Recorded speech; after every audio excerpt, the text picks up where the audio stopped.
তবে নারদ, যেভাবে আমি তোমাকে বুঝালাম, একটা লোক বলেছিল আমাকে যদি কেউ বুঝাতে পারে পালের বড় যে দোয়া গাইটা আছে, যেটা 21 কেজি দুধ হয়, ওইটা দিয়ে দেবো তারে।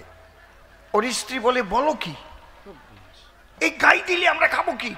বলে, আমি বুঝবো না আর গাই দেব না। আর আমি ওরে যতই বুঝাই, ও যদি ভাবে আমি বুঝবো না, না না। একজন বিয়ে করে বউ নিয়ে বাসর ঘরে শুয়ে পড়েছে। বউটা বলছে, শুনছো, তুমি আমাকে কেমন ভালোবাসো গো? বলে, ভীষণ ভালোবাসি, মারাত্মক ভালোবাসি, অসম্ভব ভালোবাসি, দারুণ ভালোবাসি। বলে, আমি যা চাইবো দেবে।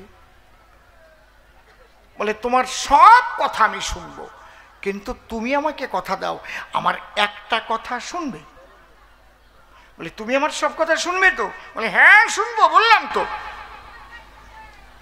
তাহলে আমার একটা কথা তুমি শুনবে? বলে, হ্যাঁ শুনবো। তুমি আমার স্বামী, না শুই না পারি আমি? আমার জীবনে সোনার চাইতেও তুমি দামি। এখন বউটা বলছে, শুনছো, দেখো আমার না ভীষণ ভালো লাগে। কি হলে জানো, আমি মাঝে মাঝে বিয়ের আগে দেখতাম অনেক বউ না, ওই যে ডাব ডাব ডাব ডাব ডাব ডাব ডাব ডাব করে ওই যে কি 2 চাকা গাড়ি চলে, ওকে কি যেন বলে, কি যেন বলে, বুলেট।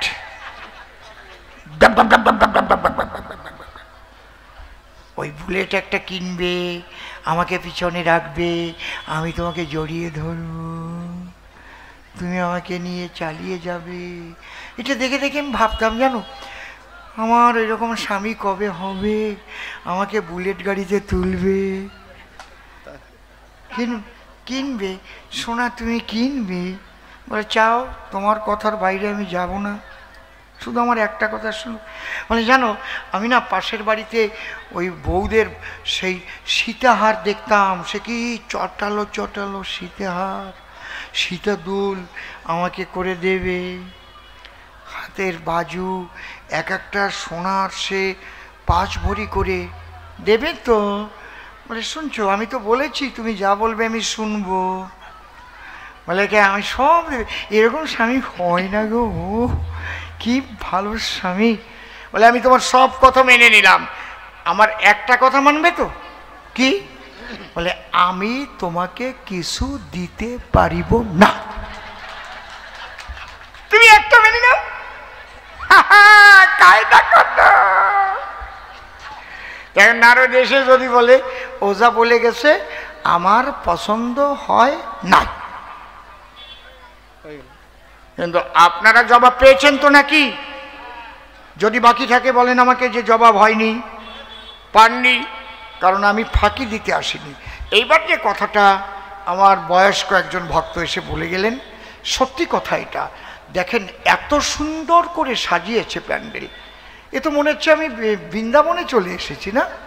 বৃন্দাবনে গান গাইতে গেলে এইরকমই সাজায় শ্যামল, দেখো কি সুন্দর, একদম ব্রজবাসীরা এরকম সাজায়, মনে হচ্ছে সেই বৃন্দাবন ধাম। তবে এটা তো বৃন্দাবনই, এটা হচ্ছে ভক্ত বৃন্দাবন। আমি একদম অঙ্ক কষে বুঝিয়ে দিয়ে যাচ্ছি রাধা প্রেম কেন শ্রেষ্ঠ। প্রথমত খুব বোঝার চেষ্টা করুন, পৃথিবীর সৃষ্টি হওয়ার পরে হাজার হাজার লক্ষ লক্ষ কোটি কোটি ভক্ত ভগবানের হয়েছে।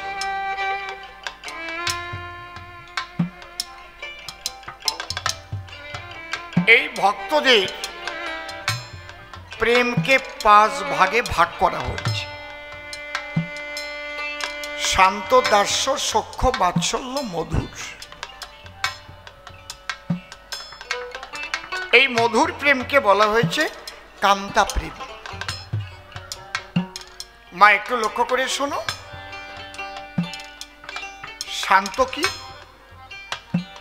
সমস্ত কিছু ভুলে যারা শ্রীকৃষ্ণের শান্তভাবে ভজন করে,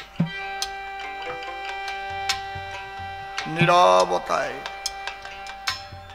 একদম নিথর জায়গায়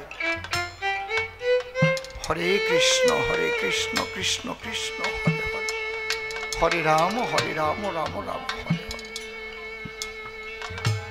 একটু লক্ষ্য করো,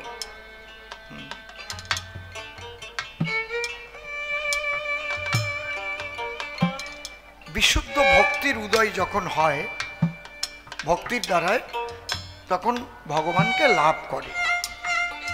লাভ করার পরে তখন সেবার অধিকার পায়। এই সেবা 4 প্রকার: দাস্য, সখ্য, বাৎসল্য, কান্তা। প্রথম দাস, যেমন হনুমান ছিল শ্রীরামচন্দ্রের দাস।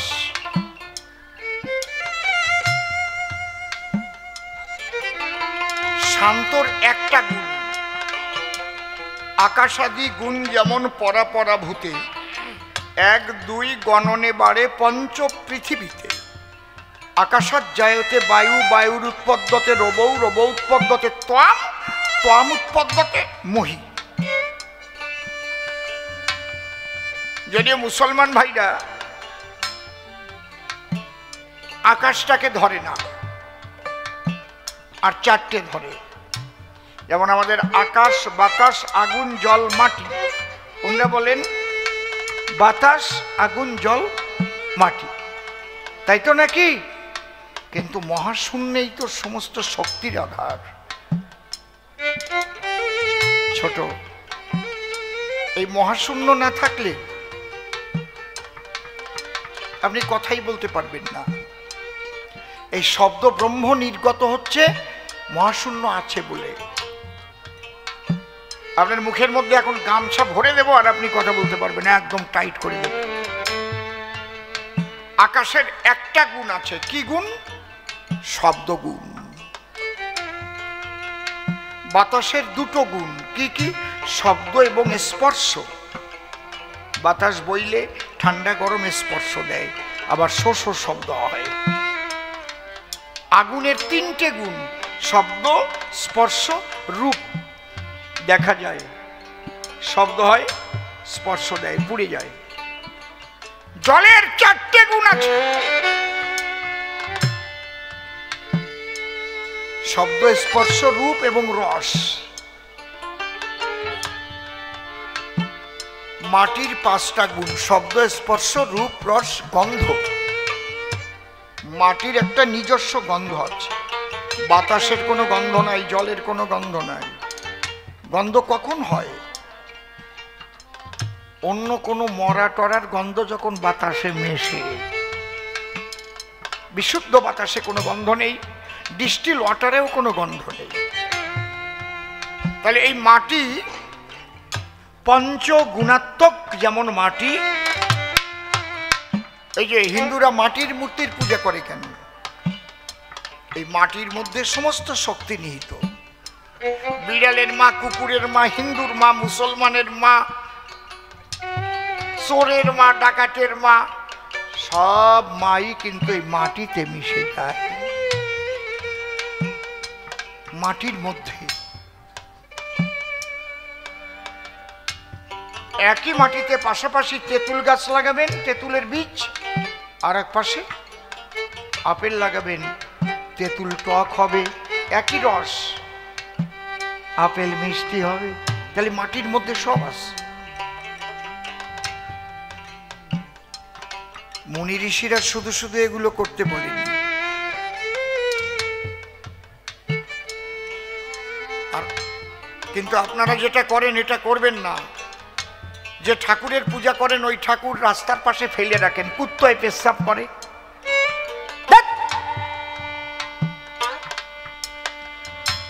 আপনি ওটাকে নিরঞ্জন করবেন, বিসর্জন না। জলে ভাসিয়ে দেন, জলে ধুয়ে জলের সঙ্গে মিশিয়ে আবার মাটির সঙ্গে আবার একাকার হয়ে যাবে, রাস্তার পাশে রেখে দেয়।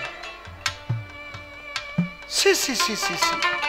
তাহলে অন্য ধর্মের মানুষ আপনাকে কি ভালো কবে না মন্দ কবে? তুমি যারে পুজো করলে আর তার এই অবস্থায় ফেলে রাখলে। বুঝতে পারছেন কি বলছি? খুব খারাপ, এগুলো করবেন না। একটু দূরে হলেও নদীতে নিরঞ্জন দেবেন, বড় পুকুর থাকলে নিরঞ্জন দেবেন।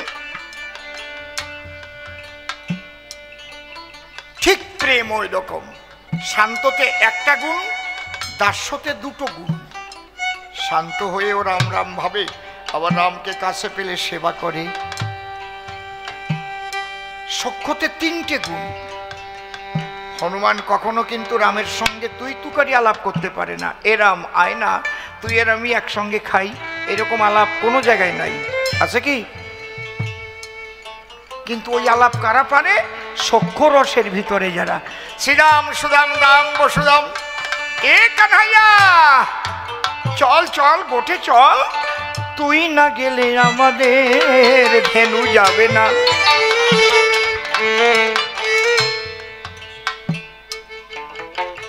এই যে সেবার দ্বারায় নৈকট্যতা প্রাপ্ত হয়, নিকটে কাছাকাছি যায়, বেশি করে পায়।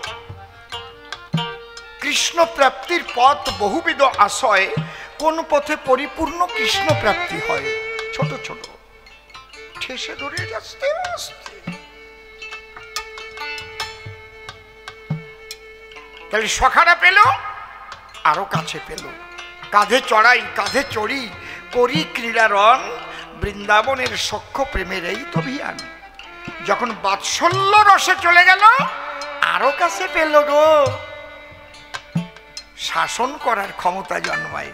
ভগবান বলছেন, যত্র তুলসী কানন তত্র মধুর বৃন্দাবন, যত্র হরিনাম সংকীর্তন তত্র মধু বৃন্দাবন, যত্র ভাগবত আলাপন তত্র মধুর বৃন্দাবন।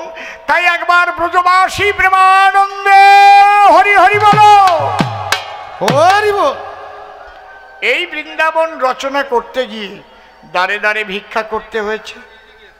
এত সুন্দর করে সাজিয়েছেন, কবিগানের দল, মাইক, লাইট, তারপরে তো ফাইট নাকি হরিনামের দল, এর মধ্যে তো কিসুমিসু লাগে না নাকি?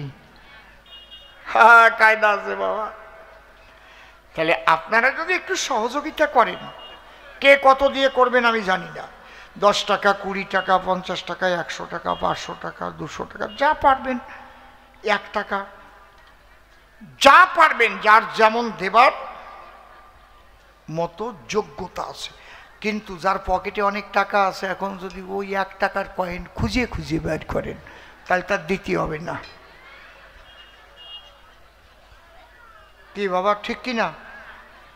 আপনার দেবার মতো যেমন আপনার যোগ্যতা আছে সেইটুক দেবেন আপনি।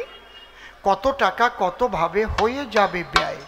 টাকা করি বিষয় বাড়ির সাথে সাথে নয়, পরপারের ডাকাশিলে সবই পড়ে রবে, একা একা সেদিন কিন্তু চলে যেতে হবে। এই ভক্ত আমার কাছে কানে কানে কয়, কিছু ভিক্ষা করলে আমাদের খুব ভালো হয়। আপনার কথা এবার আমি বললাম সভাস্থান, আপনারা যে যা পারেন করে যাবেন দান। কমিটি এবার থালা নিয়ে যাবে, তাই না হলে ঝোলা নিয়ে ঘুরিতে হবে। একা একা নয়, যাবেন 7-8 জন। সময় নষ্ট করব না আমরা অকারণ। 7-8 জন ভিতরেতে ভিক্ষা করতে যাবে, যে যেমন পারে বাবা সে তেমন দেবে। তবে চরণ ধরে আমি করে দেই মানা, একেবারে খুচরা পয়সাটা কেউ দিয়েন না। এখন ভগবানকে যদি ভালোবাসেন, একটু আন্তরিকভাবে সবাই দেবার চেষ্টা করেন। কই আর কে কে যাচ্ছেন? যান। মায়েরা জোরে জোরে একটা উলুধ্বনি দেন, জোরে জোরে একটা উলুধ্বনি দেন। রাধে শ্যাম। এই যে কমিটির ছেলে পেলে গেছে আপনাদের ধারে, যে যা পারেন দিয়ে দেন ওই ঝোলাটারে ভরি। আপনাদের অনুদানে অনুষ্ঠান চলে, বারে বারে বলি আমি সভ্য সভা তলে। এই জন্য আপনারা করিবেন দান, নিবেদন করি আমি সভ্য সভা স্থান। যেভাবেতে প্রশ্ন আমায় করে গিয়েছিল, প্রত্যেকটা ধরে ধরে জবাব দেওয়া হলো। এরপর নারদ মুনি দেবে দর্শন, তার মতো কথা সে করবে আলাপন। দেখিয়ে সে কোনভাবে সে কোন কোন কথা কয়, কোন ভাবের ভাবধারা সে উঠাইয়ে লয়। তার কথা শুনে শুনে মনে আছে ভাবো, গান শেষ হয় নাই আমি আবার আসিব। এরপরে নারদ আসবে সভাস্থান, নূতন নূতন প্রশ্ন করে যাবে দান। তবে আমি নারদকে একটা প্রশ্ন করে যাই, আচ্ছা নারদ, তুমি কেন বিয়ে করো নাই? নারীদের প্রতি তোমার অনীহা কেন? এর একটা ভালো জবাব তুমি আজ আনো। তুমি বিবাহ থেকে কেন থাকলে দূরে, জবাব দিয়ে যাও এসে কমলাপুরে। এই কমলাপুরের ভক্ত যারা জানিবারে চায় নারদ কেন বিয়ে করে নাই মহাশয়, সেই কথায় আমি একটু জানিবারে চাই। আর একটা প্রশ্ন দেব আমি তোমার ঠাই। নারদ, একটা প্রশ্ন করি আমি তোমার ধারে। আচ্ছা, মামা বলে ডাকো কেন ওই ভোলানাথ শিবেরে? কোন পরিচয়ে শিব তোমার মামা হয়, তাও একটু বলে যাইও দাঁড়াইয়ে সভায়। দেখি এসে কোনভাবে সে কোন কোন কথা কয়, কিভাবে নারদ এসে জবাব দিয়ে যায়। নূতন নূতন প্রশ্ন নারদ কেমন যায় করে, আমি আবার এসে জবাব দেব ধরে ধরে। আপনাদের চরণ ধরে করে দিলাম মানা, কেউ কিন্তু বাড়ির দিকে হবেন না রওনা। অনেকক্ষণ হবে আমাদের এই অনুষ্ঠান, চলতে থাকবে আমাদের এই কবিগান। কবিগান অল্প সময়ের নয়, অনেকক্ষণ ধরে কিন্তু কবিগান হয়। এসেছেন আজি যারা ভক্তগণ, বন্দনা করে যাই সবার চরণ। ভক্তগণ আমাদের আশীষ করবেন দান, তবে এই তো ফুটবে আনন্দের বাগান। প্রথমবারের ভাব আমার ক্ষান্ত হয়ে গেল, নীরব থাকবেন সর্বজন। কমে গেল কেন? আমাকে বলতে হবে আর একটু বেশিক্ষণ। সেই টোনটা যেভাবে দ্বিতীয়বারে প্রশ্ন করেছে দান,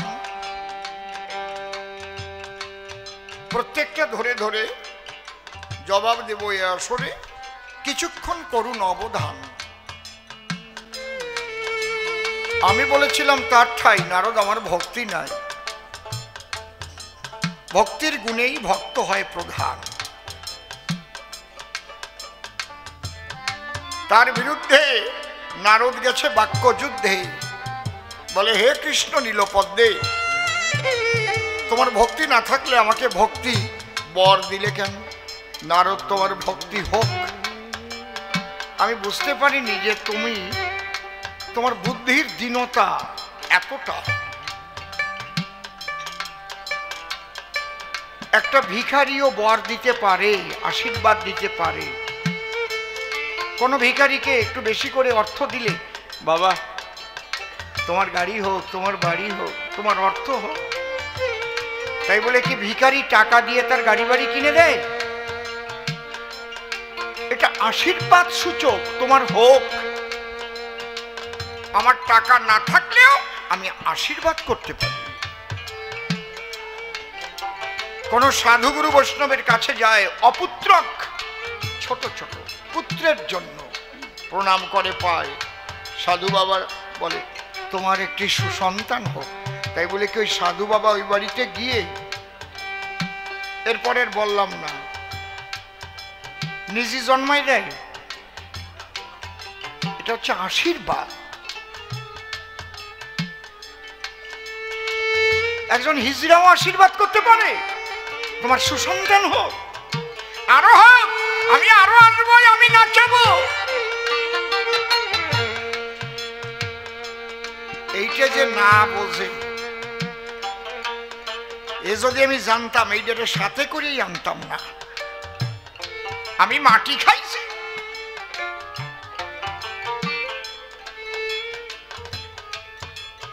এক জামাই করে না এক পয়সাও কামাই। বিয়ে করেছে যার মেয়ে,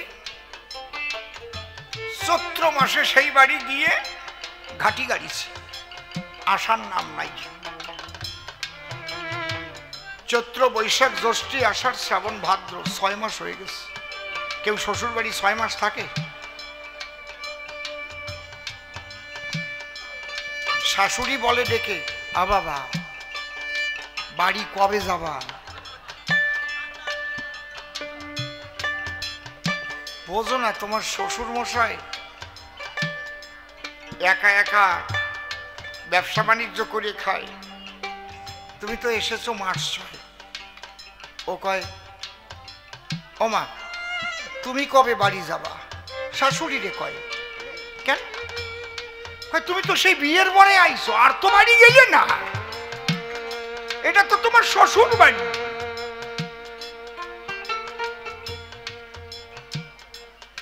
তুমি যদি সারা জীবন শ্বশুর বাড়ি থাকতে পারো, তা আমি থাকতে পারি না? ওরে বাবা রে বাবা রে বাবা রে বাবা রে, এ কোন জামাই? সেই জামাই শাশুড়ি লজ্জা পেয়ে স্বামীর কাছে গিয়ে বলছে, এ কার কাছে মেরে দিয়েছ? আমি বলছি, জামাই বাবা কবে বাড়ি যাবা? উল্টে আমারে কয়, তুমি কবে যাবা? এই বাড়ি তোমার নাকি? শ্বশুর মশাই গিয়ে বলছে, অজামাই বাড়ি যাবা না? যাবো তো, আবার ফের চৈত্র মাস আসুক, মানে বৎসর পুরাবে। এখন ভাদ্র মাসে দেশ গেছে জলে ভেসে, কি করে যাব? চলো আমি নৌকায় করে তোমার বাড়িতে রেখে দিয়ে আসি। চলে। তাই জামাইকে নৌকার মাঝখানে বসিয়েছে, আর শ্বশুর মশাই বৈঠা নিয়ে নৌকা বাইছে। ভাবছে কিছুক্ষণ আমি বাবার পরে চালানোর পরে নিশ্চয়ই জামাই এসে বৈঠা ধরে বলবে, শ্বশুরমশাই আপনি কেন নৌকা বাইবেন, আমার কাছে দিন। তাই শ্বশুরের নাম আবার মনা, বুঝতে পারছেন? তাহলে সবাই ওই মনা ভাই বলেই ডাকে, এ মনা ভাইয়া। জামাই ওই মাঝখানে বসে, শ্বশুর মশাই নৌকা বাইছে বুড়ো বয়স, আর জামাই গান ধরিছে, ও মোনা ভাইয়া সাবধানে চালায় তোরি সামনের দিকে চাইয়া, মোনা ভাইয়া সাবধানে চালায়। টোন বেশি হয়ে গেছে, এটা মনে রাখিস, টোন বেশি হলে কেউ কেউ করে ওঠে। টোন কমা, আরে টোন কমা।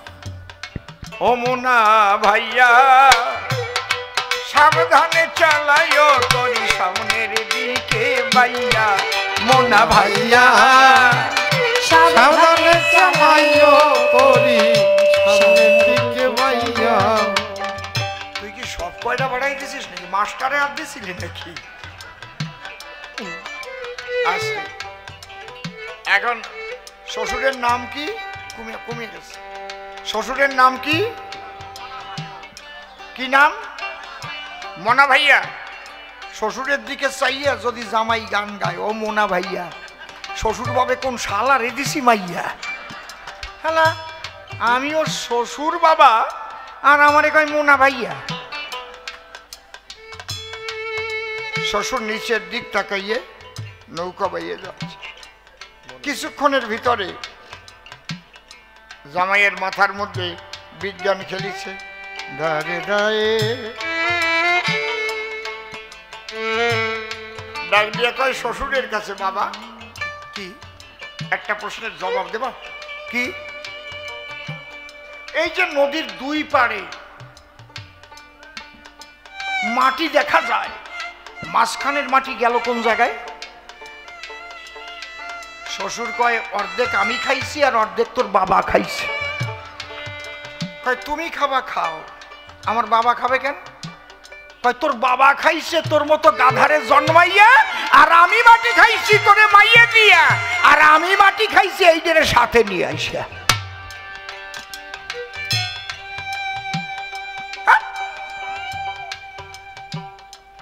আশীর্বাদ একটা তৃতীয় লিঙ্গের মানুষও করতে পারে। তোমার সন্তান হোক,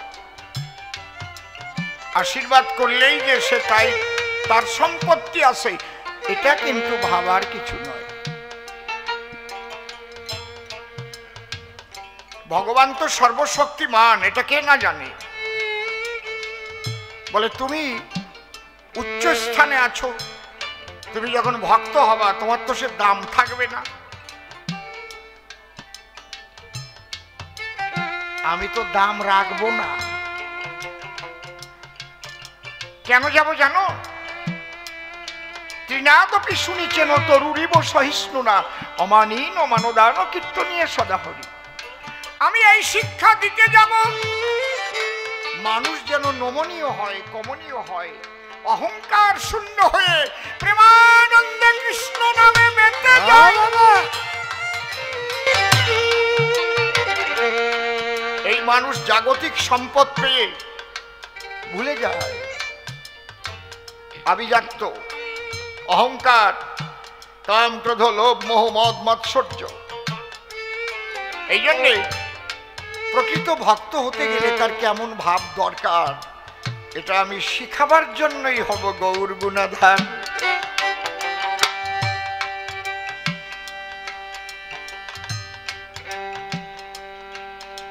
রাধায় অঙ্গ কৃষ্ণ অঙ্গ মিলে হব শ্রী গৌরাঙ্গ, সঙ্গে নিয়ে সাঙ্গ পাঙ্গ করব নাম সংকীর্তন।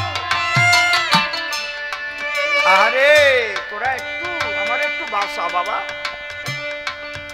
আজ কয়দিন এই অবস্থা হচ্ছে কি?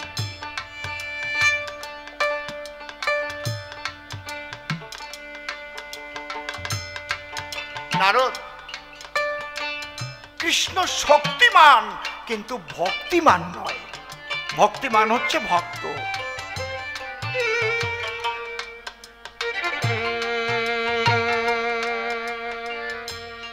এই ভক্ত যত জন্ম নিয়েছে পৃথিবীতে, সর্বশ্রেষ্ঠ হচ্ছে শ্রীমতী রাধারানী। কেন কেন? শ্রীমতী রাধারানী নিজের সুখের জন্য কখনো কিছু চাইনি। একদিন শ্রীকৃষ্ণ বলেছে রাধার কাছে, কোথায়? নিধুবনে রাধাকৃষ্ণ দুজনে মুখোমুখি সুখাসনে করে উপবেশন। কৃষ্ণচন্দ্র বলে, তাই শুনো বিনোদিনী রায়, আমি যখন যা তোমার কাছে চাই তাই পাই। তুমি কি চাও? তোমাকে আমি করিব অর্পণ। রাধা বলে, কেলে শোনা, আমি যা চাইবো তুমি দিতে পারবে না। কেন? না পারবে না? বলে, চাও না রাই? তাহলে চাই। তখন রাধা কি বলেছিল? তুমি বাসবানা বাসো ভালো,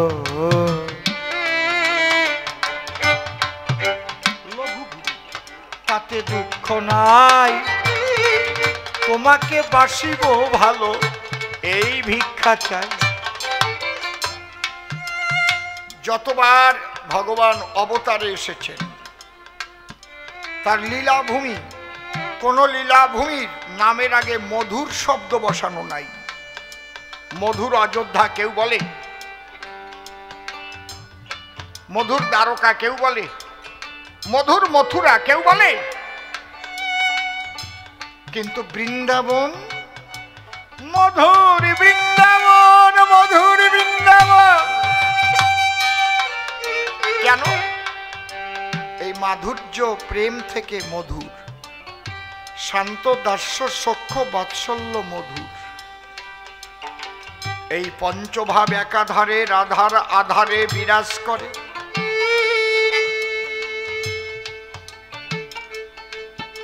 এই জন্যে মধুর বৃন্দাবন বলে তারে। রাধাকে যত কষ্ট দেওয়া হয়েছে না কেন, রাধা কৃষ্ণ ছাড়া আর কাউকেই ভালোবাসে। এর মানে কি? তুমি যত কষ্টেই থাকো না জগতে, ভিক্ষা করে খাও না কেন, কিন্তু কৃষ্ণকে ভুলে যেও না। কারণ ওই কৃষ্ণ হতেই তুমি জগতে এসেছো, সেই শক্তির থেকে। তার সৃষ্টি এই জগতের সবকিছু তুমি গ্রহণ করছো। রাধার পঞ্চভাব একাধার, নিগুড় ব্রজ রসে, নিগুড় ব্রজ রসে ডুবে থাকো না, গোপনে করো গোপী সাধনা, গোপনে করো গোপী সাধনা।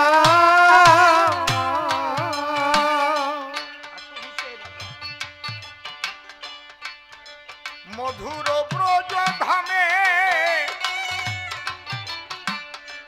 পঞ্চপ্রেমে পঞ্চরস,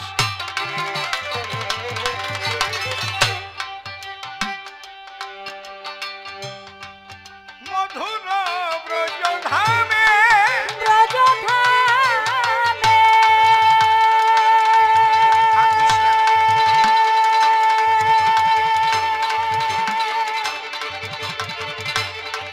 ব্রজ ধামে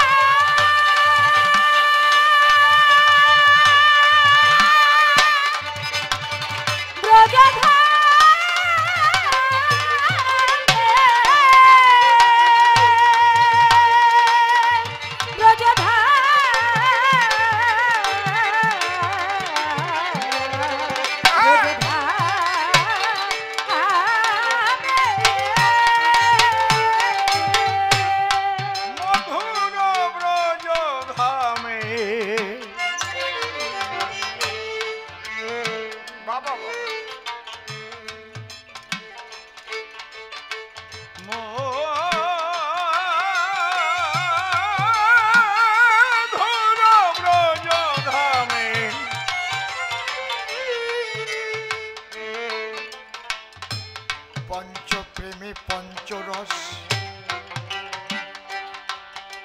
মধুর ব্রজ ধামে পঞ্চ প্রেমে পঞ্চরস মাধুর্য কান্তা রসে মদন মোহন হলেন বশ চাও যদি প্রেম ধন ধরো শ্রী রাধা চরণ যদি প্রেম ধরো শ্রী রাধার চরণ তোমরা চাও যদি প্রেম ধন ধরো শ্রী রাধা চরণ চাও যদি প্রেম ধরো শ্রী রাধার চরণ ওই রাধা প্রেম ডুরি দিয়ে রাধা প্রেম ডুরি দিয়ে তারে বাঁধনা গোপনে করো গোপী সাধনা গোপনে করো গোপী সাধনা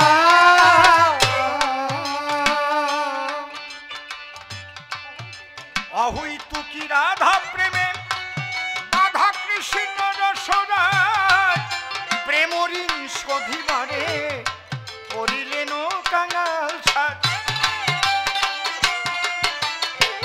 তাই গৌর হয়ে নদে এলো সেই রাধা প্রেম বিতরিল গৌর হয়ে নদে এলো রাধা প্রেম বিতরিল তাই গৌর হয়ে নদে এলো রাধা প্রেম বিতরিল গৌর হয়ে নদে এলো রাধা প্রেম বিতরিল সবাই হরি হরি হরি বলো সবাই হরি হরি হরি বলো যাবে যত না গোপনে করো গোপী সাধনা গোপনে করো গোপী সাধনা অহুই তুকি রাধা প্রেমে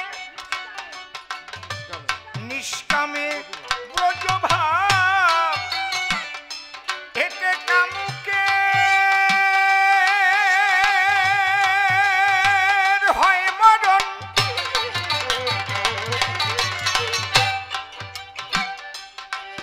নিষ্কামে ব্রজ ভাব এতে কামুকের হয় মরণ নিত্য লীলায় একাধারে খেলে রসের মহাজন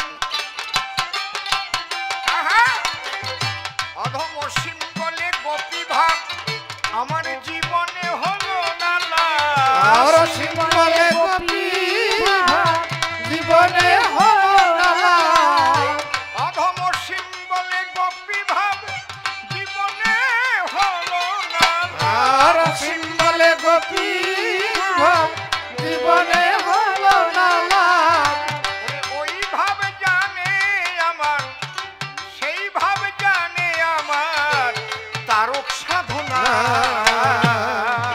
গোপনে করো গোপী সাধনা গোপনে করো গোপী সাধনা শ্রীগুরুর শ্রীপাদ পদ্ম হৃদ পদ্মে করে আরাধ্য শুদ্ধ চিত্তে প্রণতি জানাই সাধুগুরু বৈষ্ণব হেরি আর যত পুরুষ নারী আমার ভক্তিপূর্ণ প্রণাম গ্রহণ করিবেন সবাই মনরে একবার হরি বল এ নাম দুর্বলের বল নাম বিনে কি আছে বল এ ভব সংসারে যেজন করে হরি চিনতে হরি করে তার চিনতে অন্তে জীবকে নিয়ে যায় সে ভব সিন্ধু পারে তাই বলি মনে রসনা তেজে বিষয়ে বাসনা কেলেশনার উপাসনা করো সার ওই যে হরি দীনবন্ধু পাইলে তার কৃপা বিন্দু ভব সিন্ধু সেদিন হবি পার বড় বক্সে আর একটু যাও তো মনশিক্ষা করে শেষ বক্তব্য করিব পেশ সবিশেষ সভার মধ্যে জানাই নিবেদন আজ কমলাপুর পূর্বপাড়ার কবিগান আমার জীবনের নূতন অনুষ্ঠান ইতিপূর্বে এই সভাস্থান কখনো আমি দেইনি দর্শন যদিও এখানে নূতন আসি আপনাদের যে প্রাণ ঢালা ভালোবাসাবাসী তাতে আনন্দে ভরেছে আমাদের সকলেরই মন আমি দাঁড়াইয়ে সভা পরে অধ্যকার আসরে কর জোরে, আমার গোবিন্দের গোচরে করি নিবেদন। হে কৃষ্ণ পরাণ প্রিয়, তুমি এদের সকলের সর্বাঙ্গীন মঙ্গল করে দিও, তোমার শ্রীপাদ পদ্মে আমার রইল নিবেদন।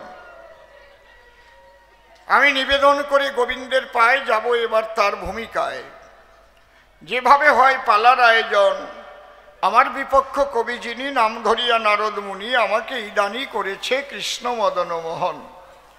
কবিগান গাইতে গেলে যে ভূমিকা যখন ফেলে, সেই ভূমিকা না নিলে কাব্যের অসম্মান হয় তখন। যদিও কৃষ্ণ হওয়ার মতো যোগ্যতা নাই কারো যথাযথ, যিনি কৃষ্ণ মনমথ তিনি সর্বশক্তিমান। যখন আমরা কবিগান করি কল্পনায় কৃষ্ণ হয়ে পড়ি, তাই বলে ভাববেন না যে আমি ভগবান। এর নাম অভিনয়। যে করতে না পারে সে কিন্তু কবি নয়। অভিনয় কারে কয়? একটু ছোট্ট দেই উদাহরণ। একটা গ্রামের মানুষ মনে মনে ভাবে এবার দুর্গা পূজায় গ্রামের সবাইকে নিয়ে একটু যাত্রা পালা করবে। অনেক সময় হয়, হয় না? কিন্তু অভিনেতা অভিনেত্রী অনেককেই পাওয়া গেছে ভাই, কিন্তু রাজার পাঠ করার মতো ওই রকম শরীর স্বাস্থ্য পাওয়া যায় নাই।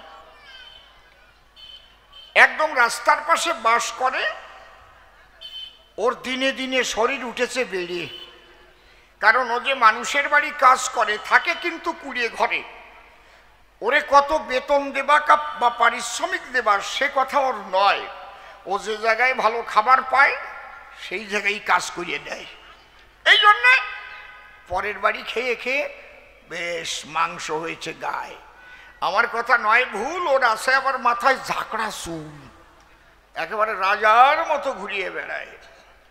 দেখতে মনে হয় রাজা, শরীরটা মোটা তাজা, একেবারে খাজা খাজা। ওরে সবাই ডেকে এনে রাজা সাজাইয়ে দেয়। ও কিন্তু রাজার সাজ পোশাক পরে উঠেছে অভিনয় করবার তরে, কিন্তু চাল ডাল নাই ওর ঘরে। ওর বউ এসেছে ওই যাত্রা শোনার তরে, একবারে সামনে এসে বউ নিয়েছে আসন। ও রাজা সেজে যখন উপরে উঠলো, উঠেই তলোয়ার বের করেই একদম কোথায় সেনাপতি? ওর বউ উঠেই কয় ঘরে চাই নাই দুর্গতি। কোথায় সেনাপতি? বাবু আমার রাজার পাঠ করে, এদিক খাবার নাই ঘরে। আরে বাবা, আমারও অবস্থা তাই। আমার কাছে বলুন দেখি, আমি কৃষ্ণ হতে পারি নাকি? তাহলে আমার ঘরে তো কিছু নাই। ওই ঘর আর ওই ঘর বসে শোনেন নারী নর, এই দেহ ঘরে সেই শক্তি আমি কোথায় পাই? তবে পেতে পারে সেই শক্তি যদি আপনারা দান করেন সেই ভক্তি। এই ভক্তের একমাত্র আশীর্বাদের দ্বারাই অন্তরে আছে আমার ভাবো আমি কৃষ্ণের ভূমিকায় কথা কব। এইবার অসীম সরকার নাম ছেড়ে কৃষ্ণের ভূমিকা ধরে দাঁড়ালাম ধর্মরাজ সভায়। মা চরণ ধরে করিমা না, কেউ কথা বলবেন না মা, শোনেন এক মনে আমার আলোচনা। ও যতগুলো গেছে প্রশ্ন করে আমি ওই রকম জবাব দেব তারে। প্রথম প্রশ্ন আমাকে করেছে দান, তুমি সর্বে সর্বা ভগবান, পড়ে দেখেছি গীতা খান, তোমার উপরে জগতে কেউ নাই, তবে তুমি যজ্ঞ করো কেনে, বুঝাইয়ে দাও তার মানে আমি শুনতে চাই। নারদ, কি বলবো তোমার কাছাকাছি, আমি 3 যুগে ভগবান আসি, আমার পূজা করে সর্বজন, কিন্তু আমি মনে করেছি ভাবনা কলিযুগে আমি ভগবান থাকবো না, আমি ভক্তভাব নিয়ে করব অবতরণ। অন্তরে আমার আছে ভাবো আমি নিজে ভক্ত হব। কেন? কিভাবে ভগবানকে ডাকলে পাওয়া যায় নিজে গিয়ে শিক্ষা দেব। হরিবল হরিবল। দাঁড়িয়ে বলি সবার বাকে, বাবা যেমন সন্তানকে বাবা বাবা বলে ডাকে, কেন? ভবিষ্যৎ যেন ওই সন্তান বাবাকে বাবা বলে ডাকে ঘনে ঘন, তাই না? ওরে আমার বাবা রে, সোনা বাবা রে, আমার কচি বাবা রে, আমার নুনু বাবা রে, ছোট ছোট মুনু মুনু করে না নাকি? ওই যে ওরা কায়দা পাইছে। এই বাবা বাবা কেন করে? যেন ওই বাবা ডাক শিক্ষা করে ওই সন্তান ভবিষ্যতে ডাকে বাবা বলে বাবারে, তাই তো? তাই আমিও মনে করেছি, ভাবো যে আমি কলিতে এবার ভক্ত ভাব নিয়ে যাব, কিন্তু সেই ভক্তি আমি কোথায় পাবো? আমার তো শক্তি আছে, ভক্তি নাই। আমি সর্বশক্তিমান মালিক সাই, এই ভক্তির অধিকারী একমাত্র ভক্তজন। তাই চিন্তা করলাম মনে মনে, কোথায় যাব ভক্তির অন্বেষণে? আমি প্রভাস তীর্থে করি একটা ভক্ত মিলন যজ্ঞের আয়োজন। এই চিন্তা করে এসেছে প্রভাসের তীরে। এসে প্রভাসের তীরে আমি নারদ বলেছি, তোমারে সব জায়গায় দিও নিমন্ত্রণ, কিন্তু খবরদার করিমানা বৃন্দাবনে নিমন্ত্রণটা দিও না, কারণ আমি জানি ওরা আমার অত্যন্ত আপনজন। আমার কাছে বলুন দেখি, আপনজনের নিমন্ত্রণ লাগে নাকি? এই যে এখানে যে হয়েছে এত সুন্দর হরিবাসরের আয়োজন, যারা এই হরিবাসর করে বাড়ির মালিক কি নিমন্ত্রণ দেশে নাকি নিজের বউরে? আমরা কিন্তু ওই কবি গান আনছি, গান শুনতে যাইও, কি বলে নাকি? তাহলে আপন মানুষ যারা হবে তারা তো এমনিতেই আসবে, তারা আরো কত কাজের দায়িত্ব নেবে। এই জন্যে নারদের সময় নষ্ট হবে। নারদ, তোমারে করি মানা, সর্বত্র নিমন্ত্রণ করো দান, বলি আমি তোমায় ভগবান বৃন্দাবনে নিমন্ত্রণ দিও না। ও আগে বৃন্দাবনে গেছে, কি ঝগড়া বাঁধানোর ইচ্ছা দেখেছে। রাধারানীর সঙ্গে দেখা হয়েছে, রাধারানী ডেকে কয়, নারদ কেন এলে ব্রজালয়? বলো বলো বলো। নারদ বলে, শ্রীকৃষ্ণ নন্দলালে একটা যজ্ঞের আয়োজন করেছে প্রভাসের কিনারায়, তাই রাধারানী আমি এসেছি তোমার ঠাই, নিমন্ত্রণ করতে আসি নাই, আমি জানাতে এসেছি তোমাদের ওখানে নিমন্ত্রণ নাই। এই কেউ বলে? এই কেউ বলে? তাহলে কত বড় কুবুদ্ধি ওর তলে তলে। হ্যাঁ, তুমি কেন বলতে গেলে? এর জবাব চাই যে নিমন্ত্রণ নাই। এই কথা বলার উদ্দেশ্য কি? ঝগড়া বাঁধানো না কি? আপনারা কি বলেন? ঝগড়া বাঁধানো কি না? তার মানে রাধারানী খেপে যাবে, কৃষ্ণকে যা ইচ্ছা তাই গালিগালাজ করবে। হ্যাঁ, এতদিন তোমারে ভালোবাসি তোমার মধুরবাসী, হে কৃষ্ণ কালো শশী, আজকে তুমি আমাদের ছেড়ে গিয়ে একটা যজ্ঞের আয়োজন করিয়ে তুমি নিমন্ত্রণ দিলে না ব্রজবাসী, এত খারাপ তুমি, এইসব। কিন্তু রাধারানী তা বলে নাই। রাধা বলেছে, নারদ গোসাই তুমি জানো না, এই ভূমণ্ডলে কেউ অন্তরঙ্গ আপনজন হলে তার নিমন্ত্রণ লাগে না। মুখে জামা বসে দিয়েছে একদম, দেখ কেমন লাগে। বুঝতে পারছেন? এই নারদ যারে ধরে তার বিটিয়ে দিয়ে ঘুঘু চড়ে। খবরদার করি মানা, সকালবেলা কেউ নারদ নারদ কইয়ে ঘুম ভাঙবেন না। ওই দিন কিন্তু ওই বাড়ি ঝগড়া থামবে না। পরীক্ষা করবেন, কালকে সকালেই দেখবেন কোনো বাড়ি একটু ঝগড়া বাদে বাদে দু এক কথা হয় না। শাশুড়ি মা বৌমাকে বললেন, বৌমা কথা মানো, আমার জন্য একটু চা তৈরি করে আনো। বৌমা হয়তো চিনি দিতে একটু লবণ দিয়ে ফেলেছে। শাশুড়ি হয়তো বলেছে, ও বৌমা, তোমার মা তোমাকে একটু চা তৈরি করাও শেখায়নি? আপনি আমার মা তুলে কথা বললেন। আমি না হয় ভুল করে একটু লবণই দিয়েছি, আপনি আমার মাকে টানলেন। শাশুড়ি বলছে, তুমি এত সিরিয়াসলি নিচ্ছ কেন এটা? হ্যাঁ, এটা তুমি এত সিরিয়াসলি নিয়ে নিলে? নেব না, আমার মা তুলে কথা বলবেন, আমি নেব না। বৌমার এত সেনা গরম, এই যে বাজে গেল। কি আপনি আবার একটা খারাপ বাংলা দিলেন? বলে, ওটা আমাদের গ্রামের বাংলা, তো ওটা আমরা দিয়ে থাকি। এইরকম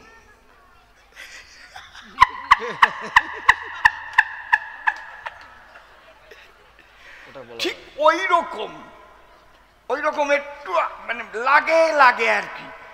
দেখবেন বাড়ির পাশে কোনো জায়গায় যদি কালো কচু থাকে না, কচু গাছ হয় না ছোট ছোট, এই কলপাড়ে বেশি হয়, ওখানে একটা বেলেট নিয়ে যাবেন, একটা ডগা কাটবেন, দেখবেন টপ টপ করে কষ পড়তেছে সেই জায়গায়, পড়ে না? দেখেছেন কি নাকি? ওই কষ একটু ফেনা ফেনা কষ কষ ভাব, ওইটা ধরে নিয়ে যাবেন। ওই বাড়ির ভিত অথবা কাঁচা বাড়ি হলে ডোয়া, ওখান থেকে আঙুলে ভরাইয়া একটা টান দেবেন, দোহাই নারদ থু, দোহাই নারদ থু, দোহাই নারদ থু। তিনটা টান দিয়ে চাইয়ে দেখবেন তাই সারা দিন রাত ওই বাড়ি মুরগি লড়াই লাগিয়ে গেছে, ছাড়ার কায়দা নাই। রান্নাঘরে যাবে, ওই জায়গাতে যুদ্ধ হবে। আমার মাকে নিয়ে কথা, আমার মাকে নিয়ে আরম্ভ হয়ে গেছে। খবরদার করিমানা, মন্ত্র শিখাইয়ে দিয়ে গেলাম, কেউ খাটায় বেড়াবেন না। মন্ত্রে যাতে কাজ না হয় তাও একটু দিয়ে যাই সবাই, নাকি? তাইলে কালকে সকালের থেকে আরম্ভ হয়ে যাবে। কয়ে বাড়ি যে ঝগড়া হবে তা ঠিক নাই। সবাই করবে মানা, ওই লোকটার জীবনেও বায়না করিয়ে না, ও ঝগড়া বাধায় রেখে গেছে, ঠিক না? ওই দাগ দেবার সময় যদি কারো ছাগলের কথা মনে পড়িয়ে যায় তাহলে আর কাজ হবে না। এইবার মনে না পড়িয়ে আর ছাড়বে না, যেই দাগ দিতে যাবে আমার কথা মনে পড়বে, ছাগল এসে সামনে দাঁড়াবে, বাবা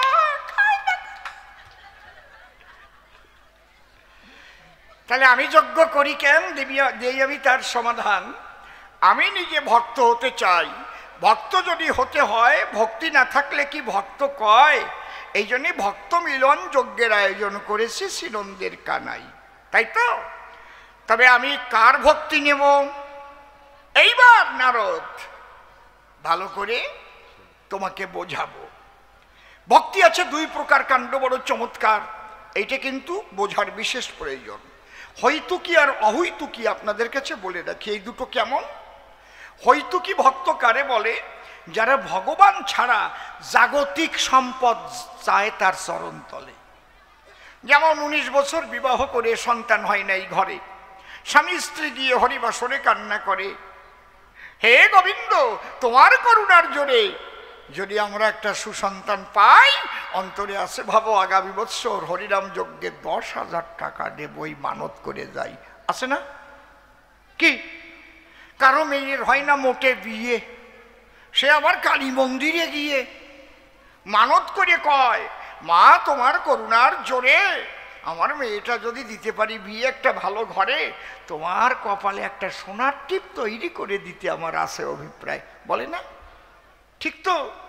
কারো হয়েছে অম্বলের ব্যারাম, মোটে আর পায় না আরাম, যেখানে হয় হরিনাম সেখানে গিয়ে বলে যদি এখান থেকে আবার এই অম্বলের ব্যারাম সেরে যায় আমি 2 দলের খরচা দেবো ওই জায়গায়, বলে না? এরা কিন্তু ভগবানকে চাওয়ার জন্য কান্নাকাটি করে না, পার্থিব জগতে ব্যবসা বাণিজ্য কিংবা অন্য অন্য দ্রব্য পাওয়ার দায় তারা কান্নাকাটি করে। হইতুকি ভক্ত বলে এরে, এরা কখনো বিশুদ্ধ ভক্ত নয়। কিছু বলবেন?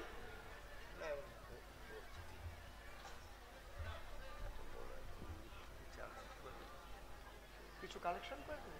আচ্ছা ঠিক আছে, ঠিক আছে, একটু বসেন, আমি গান গাইয়ে নেই আগে, শ্রোতাদের একটু খাবার দিয়ে নেই না? খাবার দেওয়ার আগেই যদি চাই তাহলে তো হয়ে যায় অন্যায়। চুপ করে থাকেন সবাই, আপনাদের যখন পেটটা ভরে ভরে উঠবে তখন একটু কাটা একটু কিছু যদি আমিও পাই, ধন্য হয়ে যাবো রে ভাই। হরিবল হরিবল। কি তাহলে হইতুকি ভক্ত কারে কয়? যারা এক গোবিন্দ ভিন্ন আর সব পার্থিব জগতের সম্পদ চায়, এক কথায়। আর অহৈতুকি কারে বলে? এবার বলি সবাই খুলে, পার্থিব জগতের সমস্ত সম্পদ দিলেও তুষ্ট হয় না তার মন, একমাত্র গোবিন্দকে পাবার তরে সে বলে হরে কৃষ্ণ হরে, গোবিন্দের ভক্ত সঙ্গ করে ধুলাতে প্রেমানন্দে কৃষ্ণ বলে ভাসে 2 চোখের জলে, আর বলে হে গোবিন্দ দেখা দেও আমায়। তারে যত কিছু দেবেন সে নেবে না, বুঝতে পারছেন? এখানে শাস্ত্র কি বলল? অন্যান্য অভিলাষিকা শূন্য জ্ঞান কর্মদানাবৃতং আনুকূল্যেন কৃষ্ণানুশীলনং ভক্তির উত্তমা। নারদ আমি দিচ্ছি তোমারে খাঁটি উপমা, তাহলে সেই ভক্ত আমি করব বাছাই। আমি যে ভক্ত চাই এইটা করিতে যা চাই দাড়ি পাল্লা করেছি রক্ষণ। তোমাকে আমি বলি সদ্য পাল্লার এক পাশে আছে একটা রাধা পদ্ম, ওই পদ্মের সঙ্গে সকলকে করব ওজন, পদ্মের সমান ওজন যে ভক্ত হবে সেই আমার অর্ঘ্য পাবে। তার ভাব কান্তি বিলাস আমি করিয়া গ্রহণ, কৃষ্ণ রূপ দিয়ে ছাড়ি গৌরাঙ্গ রূপ ধরি, নবদ্বীপে গিয়ে প্রেমানন্দে হরিনাম আমি করব বিতরণ। আপনি হইয়া হরি বলবো হরি বল, ব্রাহ্মণে চণ্ডালে আমি দিব সেদিন কোল। কি করিয়া ভগবানকে ডাকতে হয়, কি করিয়া ভগবানের জন্য কাঁদতে হয়, আমি নিজে সেই কাদা শিখাইতে যাব আমি নদিয়াতে। এই জন্য ওই ভক্তের ভাবকান্তি বিলাস নিয়ে চিতে আমি অবতীর্ণ হতে আমার আছে অভিপ্রায়। তাহলে কয়টা জবা বলো? যজ্ঞের নাম কি? ভক্ত মিলন যজ্ঞ। ভালো করে মনে রাখবেন, যজ্ঞ বিজ্ঞ। এটা প্রভাস তীর্থে হয় বলে এটাকে প্রভাস যজ্ঞ বলে। তাহলে কে পাবে অর্ঘ্য? ওই যে দাড়ি পাল্লা রেখেছি আমি নন্দলালা, সেই হইতুকি আর অহৈতুকি ভক্ত করিতে ওজন, পদ্মের সঙ্গে যে ওজনে সমান হবে সেই আমার অর্ঘ্য পাবে, আর তার ভাবকান্তি বিলাস আমি করিব গ্রহণ। আমার উপর বড় কেশে কোথা আছে কোন বেশে, ঋষিকেশে বলতেছি এখন, আমার চাইতে আমার নাম বড়, ধরো আমার কথা ধরো, নাম হইতে বড় আমার জগতে বিশুদ্ধ ভক্তগণ। আমার চাইতে নাম বড়, নামের চাইতে আমার ভক্ত বড়। এই জন্যে ভক্ত বড় কেন হয়? ভক্তের হৃদয়ে ভক্তিতে পরিপূর্ণ রয়। কোন ভক্তি? রাগাত্মিকা ভক্তি, বিধি বৈধি ভক্তি নয়। বৈধি ভক্তি বলে যারে, সেই ভক্তি আমি চাই না চরাচরে। রাগাত্মিকা ভক্তি গ্রহণ করার তরে আমি প্রভাস কিনারে এই যজ্ঞের আয়োজন করেছি কৃষ্ণকালকায়। ও যেমন প্রশ্ন করেছে আমি তেমন জবাবও দিচ্ছি ওর কাছে। ডাক দিয়ে বলে তাই তোমার কাছে শুনতে চাই, তাহলে রাধারানী কেন ধুলায় পড়ে গড়াগড়ি যায়? এইটাই তো কায়দা। হ্যাঁ, শ্রবণ করো ধরে ধৈর্য। দুটো জিনিস আছে, একটা ঐশ্বর্য, একটা মাধুর্য। এই মাধুর্য প্রেমের আধারিণী শ্রী রাধিকায়। মাধুর্য প্রেমের আভাস যদি কোনো লাগে জীবের গায়ে, একটু বাতাস যদি লাগে, আভাস। আভাসটা কি? দাঁড়িয়ে বলি সভা তটে দেখবেন পঞ্জিকার লেখা অনুযায়ী টাইম অনুপাতে সূর্য ওঠে, কিন্তু বলি সবার পুরোভাগে সূর্য ওঠার আগে আগে একটু পূর্ব দিগন্ত ফর্সা হয়ে ওঠে, হয় না? সূর্য ওঠে না তখন ফর্সা হয়ে যায়, পাখির কলতান শোনা যায়। সূর্য তখন ওঠেনি কিন্তু ফর্সা হয়ে যায়, মায়েরা গোবর ছড়া দেয়। ঠিক বলছি না বেঠিক বলছি? একে সূর্য ওঠার আভাস বলা হয়। ঠিক রাধা প্রেমের আভাস যদি লাগে কারো গায়ে, অন্তরে দেখেন ভেবে সেই মানুষ ঐশ্বর্য ত্যাগ করে ধুলাতে গড়াবে। এটা কোথায় প্রমাণ হয়? হয়তো কোনো ভাগবতের আসরে, না হয় কোনো হরিনামের আসরে, না হয় কোনো ভক্ত সঙ্গ করে যখন প্রেমময়ী রাধা রানীর সেই প্রেমের বাতাস লাগে কিছু গায়ে, দেখবেন হা গোবিন্দ গোবিন্দ বলে পরে তখন ধরণীর ধুলে, আর ভক্তরা তখন কোলাকুলি দিয়ে ধুলাতে গড়ায়। ঠিক বলছি না বেঠিক বলছি? আর ঐশ্বর্য মার্গের যারা ওই ধুলায় পড়ে গড়ায় না, তারা একবারে খাড়া সম্বলের মতো চেয়ারে বসে থাকে। আরো বলে কি এসব কি আরম্ভ হয়েছে, এসব গড়াগড়ি কেন করছে, কি ব্যাপারটা কি? একটা কথা কও, আমি অসীম সরকার যখন নাম কীর্তন গাইতাম, কলকাতা বড় বাজারে এক বাবুর বাড়ির নাম হতো, নামটা বলবো না কারণ রেকর্ডিং হচ্ছে তো। অবশ্য উনি মারা গেছে, অনেক আগে মারা গেছে। এইবার 6টা দল, স্পেশাল দল বায়না করে এনেছে, একেবারে পশ্চিমবাংলা কেন ভারতবর্ষের শ্রেষ্ঠ যে কয়টা দল বায়না করে এনেছে। আর আমাদের রাগ রাগিনীতে গান হচ্ছে, আর শ্রোতাও সেই রকম হয়েছে। আর মানুষ, আমরাও কাঁদছি, মানুষেও কাঁদছে। বাবু উপরের থেকে চলে আসছে, একই আমার বাড়িতে এসব কান্নাকাটি হচ্ছে কেন, আমি কি টাকা কম দেব? হ্যাঁ, এসব কি আরম্ভ হয়েছে? গানের দলকে কি আমি টাকা কম দেব? এই নাও তোমাদের টাকা পয়সা নাও। একদম কাঁদবে না কিন্তু। গেল, শেষ হয়ে গেল গানটা। উনি ঐশ্বর্যের জগতের কিনা ওই মাধুর্য প্রেম উনি ভালোবাসে না। টাকার গরম, মনও তো তাড়াতাড়ি হয় না নরম। হ্যাঁ, কায়দা আছে। এই জন্য প্রেমের বাতাস লাগে না তার গায়ে। দিয়ে বলি আমার কথার ঢং, লহাই যদি বেশি ধরে জং। সেদিন তো মরিচা যারে কয়, আমার কাছে বলুন দেখি, পরশমণির পরশ দিলেও সোনা সে হয় নাকি? ওই যে বিষয়ের জং ধরা মনের লোহায় রয়। এই জন্য অন্তরে দেখেন ভেবে ওর সদ্গুরুর থেকে দীক্ষা নিতে হবে, ভক্ত সঙ্গ করতে হবে, তারপরে যদি ঘষায় ঘষায় ওই জং হয় ক্ষয়। ওই জং যেদিন ঝরে ঝরে পড়ে যাবে সেদিন মাধুর্য প্রেমের বাতাস লাগবে। ও একদিন প্রেমানন্দে হরিনাম করে ধুলায় ঘোরাঘুরি দেবে।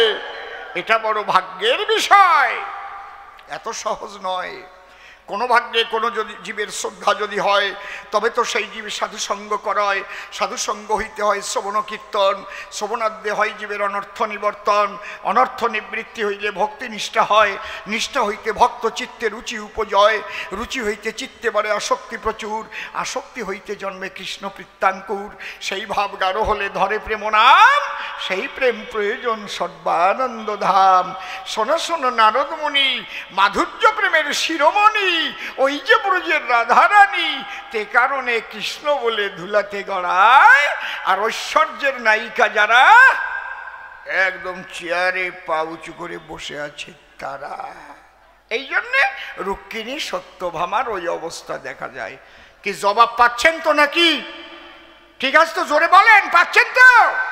একদম পারফেক্ট জবাব দেব আমি, একদম পয়েন্টে পয়েন্টে জয়েন্ট দিয়ে চলে দেবো। একটা লোক পথ দিয়ে হেঁটে যাচ্ছে, আর একটা লোক জিজ্ঞেস করছে, এ ভাই তোর নাম কি রে? কয় আমার নাম রায়চরণ টিন। কয় টিন টাইটেল তো শুনিনি কোনো দিন। বলে ভাই এখন বর্তমান যুগে চলছে জানো না, নিজের মাকে বলে মাম্মি, বাবাকে বলে ডেড্ডি, পিসিমাকে বলে আংটি। কি আংটি তো না নাকি? আংটি বলে তো আংটি নাকি? হ্যাঁ, আন্টি, ঠিক না? নাম কি কি নাম আজকে লাগে, কত সুন্দর সুন্দর নাম রাখতো না? সুদর্শন, হ্যাঁ, নারায়ণ নাম রাখতো মানুষ, কৃষ্ণ। এখন নাম যা তা বলাও যাবে না, বুঝেছেন? বলে এখন টাইটেল আমাদের বদলে দিয়েছি, আমরা টিন টাইটেল দিয়ে দিয়েছি, রায়চরণ টিন। এখন ও মনে মনে ভাবে, তাই শালা তুই এইরকম টাইটেল দিয়ে আমারে ঠগাইয়ে যাবি? তা আমার মধ্যে কি বুদ্ধি শুদ্ধি নাই? কে ভাই তোর নাম জিজ্ঞেস করলাম, তুই আমার নামটা জিজ্ঞেস কর। হ্যাঁ ঠিক তো, ঠিক তো, একসঙ্গে হেঁটে যাই, আমার নাম জিজ্ঞেস করলি, তোর নাম তো জিজ্ঞেস করি নাই। তোর নাম কি রে? কয় আমার নাম চণ্ডীচরণ ইস্কুরূপ, দিছি তোরটি নাটকাইয়া, এবার খুলে দেখ বাড়ি যাইয়া। হরি বল হরি বল, কায়দা কত অন্তরে আমার আছে ভাবো, টিন দিলে আমি স্ক্রু দিয়ে আটকাবো। কি গোসাইটা ঠিক আছে তো নাকি? অত সোজা না নারদ, আমি জানি তুমি কোন প্রেমের পারদ, বুঝলে? তুমি দিতে পারো মুক্তি, দিতে পারো গারদ। তাহলে রাধারানী কেন ধুলায় পড়ে কাঁদে? জবাব দিলাম শ্যামচাঁদে। রুক্মিণী সত্যভামা কেন খাটের পরে রয়? বলি তোমার পাশাপাশি ঐশ্বর্যের চাইতে মাধুর্যের মূল্য অনেক বেশি। অনন্তকাল এই মাধুর্যের মূল্য থাকবে বসুধায়। নারদ তোমাকে করি বর্ণনা, কৃষ্ণের পাশে কোনোদিন রুক্মিণী সত্যভামা পূজা পাবে না। একমাত্র কৃষ্ণের ধারে রাধারানী স্থান নিয়েছে করে, রাধা কৃষ্ণকে পূজার তরে মানুষ করবে সেই আয়োজন। মাধুর্য প্রেমের প্রেমিক যারা পূজা পাওয়ার উপযুক্ত হয় তারা।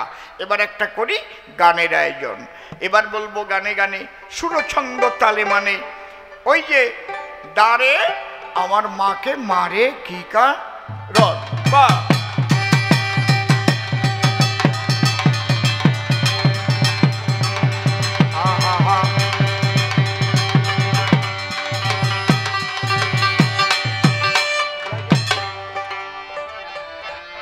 আহা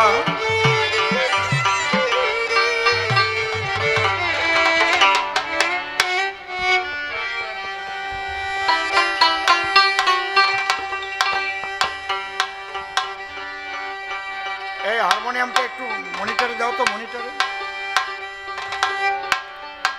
তোমরা কি আলো লাগাচ্ছ? হা হা হা, আর একটু দাও হারমোনিয়াম।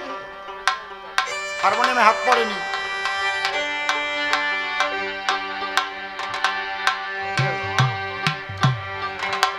শুধু ধনে থাকিলে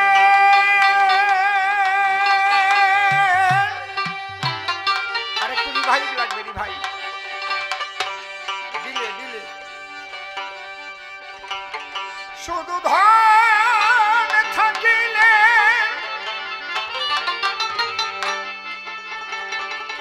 শুধু ধন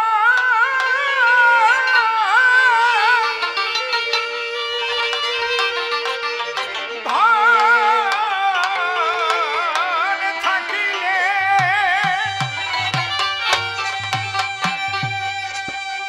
আরে শুধু ধনে থাকিলে হয় না ধনী।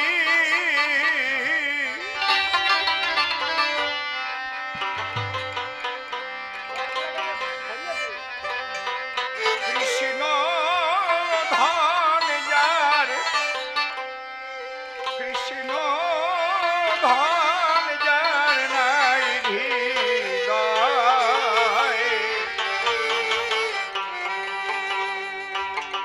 কেবা ধনী আরে কেবা গরিব বোঝা বড়।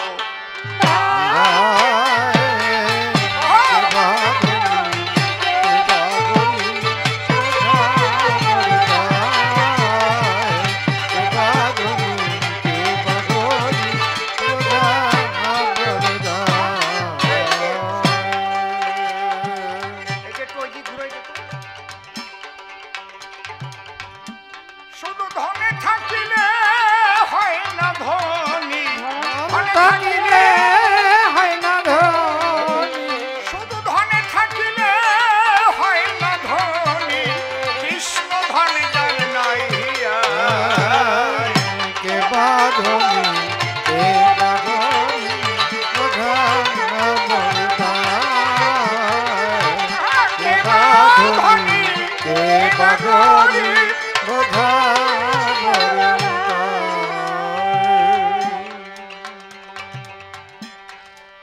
পার্থিব ধন টাকা করি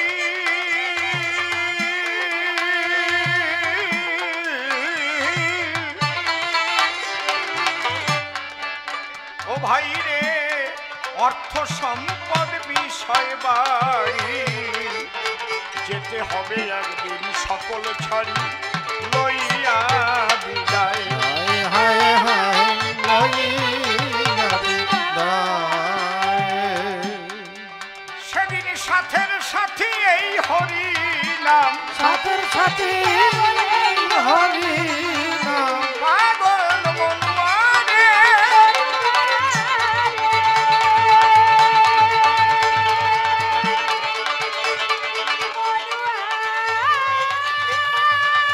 উলুধ্বনি হরিধ্বনি Hari Hari Hari Hari Hari Hari. Revive revive revive.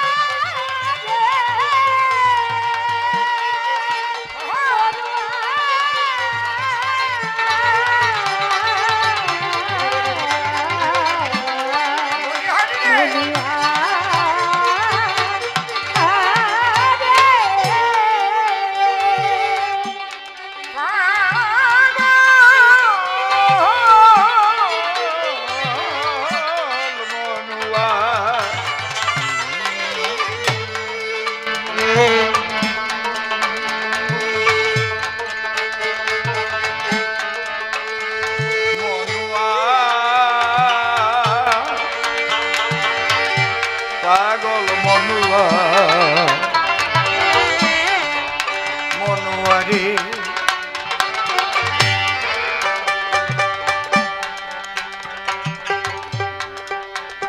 ধন আছে তিন প্রকার।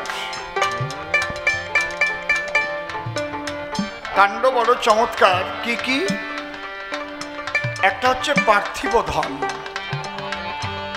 যে ধন থাকলে সবাই তাকে ধনী বলে।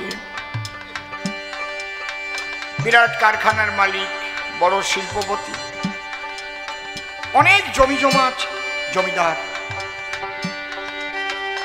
কিন্তু এই ধন আপেক্ষিক, চিরদিন কাহারও সমানো নাহি যায়। আজকে যে রাজা ধীরাজ, কাল সে ভিক্ষা চায়। ছোট ছোট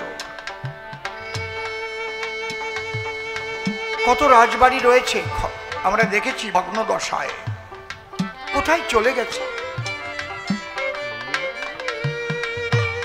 বিরাট বিল্ডিং করেছিল, পরবর্তী প্রজন্ম সম্পত্তি সব ধ্বংস করেছে। ওই বিল্ডিং এর আরে প্লাস্টারটুকু করার পয়সা জোগাড় করতে পারেনি। এই ধন নিয়ে অহংকার করতে নেই, আর এই ধনের পিছনে খুব বেশি ছুটতে নেই। এই লোভে পাপ, পাপে মৃত্যু। এরপরে যে ধন, সে হচ্ছে বিদ্যা ধন, শিক্ষা। আপনাদের চরণ ধরে বলি, কোনো ঘরের সন্তানরা যেন অশিক্ষিত না থাকে। ব্যবসা করুক, বাণিজ্য করুক, যাই করুক, শিক্ষিত হয়ে করুক। জমি জমা চাষ করুক, কোনো অসুবিধা নেই। কিন্তু একজন MA পাস চাষি আর একজন নিরক্ষর চাষির মধ্যে কিন্তু পার্থক্য আছে। এখন যুগ সেই দিকে যাচ্ছে, এখন ডিজিটাল হয়ে যাচ্ছে না। প্রত্যেকটা সংসারের সন্তানদের আপনারা লেখাপড়া শেখাবেন। আমি অসীম সরকার হয়ে বলছি, এই জন্য বাবা গুরুচাঁদ ঠাকুর বারবার বলেছেন, যদিও তোরা করিস ভিক্ষা, ছেলে মেয়ে দিবি শিক্ষা। মরি কিংবা বাঁচি আমি তাতে ক্ষতি নাই, গ্রামে গ্রামে পাঠশালা গড়ে যেতে চাই। তখন তো আর স্কুল কলেজ ছিল না, এখন এত সুযোগ। এখন যদি আপনারা শিক্ষিত না করেন, তার চাইতে আর বোকামি হবে না।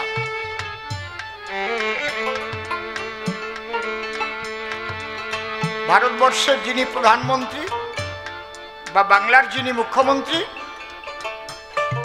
তারা আমেরিকার নাগরিকত্ব চাইলে কিন্তু পাবে না। কিন্তু এখানকার কোনো বৈজ্ঞানিক কিংবা বড় ডাক্তার, বড় ইঞ্জিনিয়ার, সে যদি আমেরিকায় যায় নাগরিকত্ব চাইলে পাবে। কেন? তার শিক্ষার গুণে পাবে। বুঝতে পারছেন কি বলছি?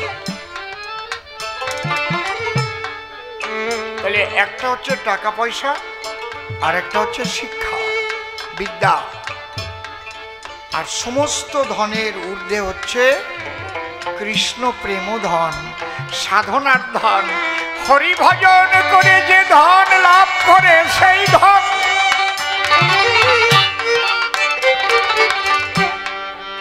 এই জন্য একটা লেংটি পরা সাধু, সে যদি গাছতলায় বসে থাকে, তার একটা টাকাও না থাকে, এক অক্ষর লেখাপড়াও না জানে, কত রাজাধীরাজ তারা যায় তার চরণে প্রণাম করে একটু ধুলি কুড়াবার জন্য।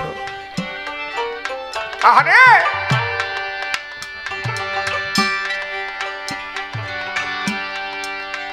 ও বাবা, কৃষ্ণ ধনে যার,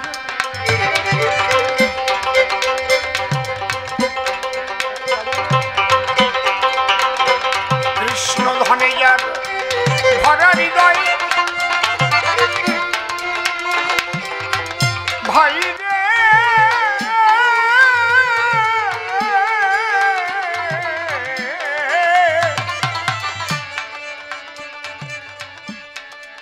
সে যে বড় ধনী, তার সঙ্গে তার তুলনা হয় সারা বিশ্বময়ে। হায় সারা বিশ্বময়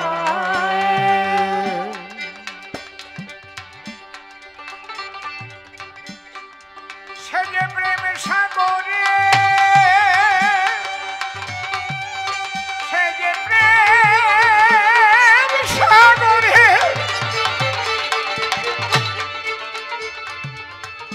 সে যে প্রেম সাগরে ভেসে ভেসে প্রেম সাগরে ভেসে ভেসে প্রেম সাগরে ভেসে ভেসে মহানন্দে ঢেউ খেলায় বাঁধনি কে বাঁধনি বোঝা বরদায় কে বাঁধনি তারা একটু কম দেখো তোমরা একটু কম।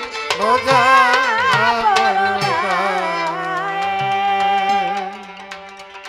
হও না তুমি উজির রাজা ভাই রে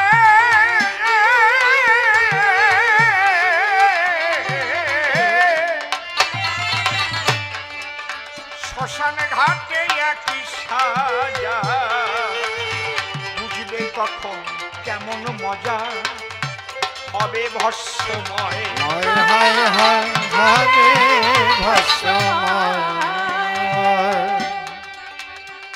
হও না তুমি উজিরি রাজা ভাই রে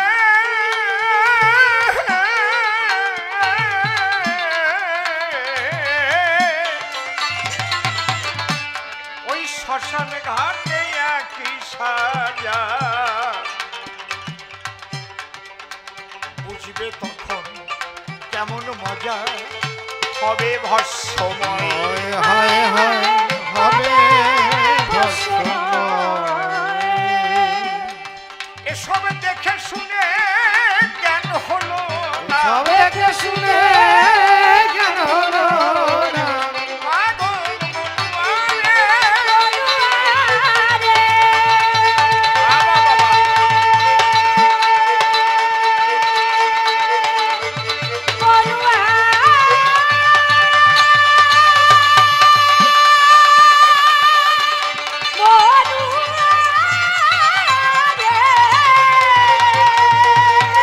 রাধে, রাধে।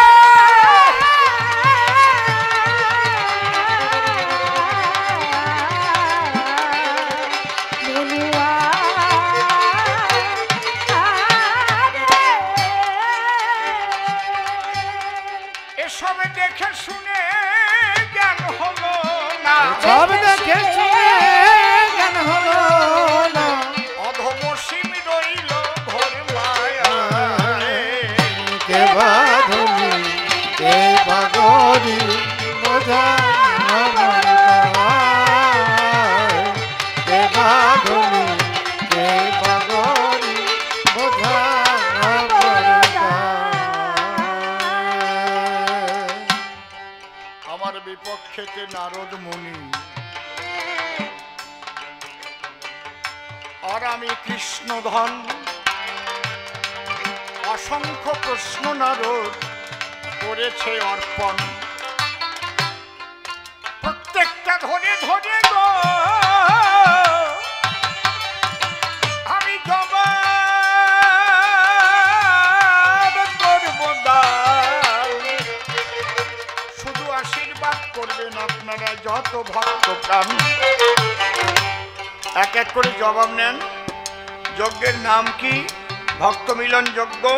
প্রভাস তীর্থে হচ্ছে বলে প্রভাস যজ্ঞ। কেন যজ্ঞ করি? যজ্ঞেশ্বর হইয়া হরি। আমি 3 যুগে আছি ভগবান, আমার অন্তরে জেগেছে ভাবো আমি কলিযুগে ভক্ত হব। ভক্ত হতে গেলে ভক্তি প্রধান, সেই ভক্তি পাবার তরে যজ্ঞ করেছি প্রভাসের তীরে। শুনো তুমি নারদ সুমহান।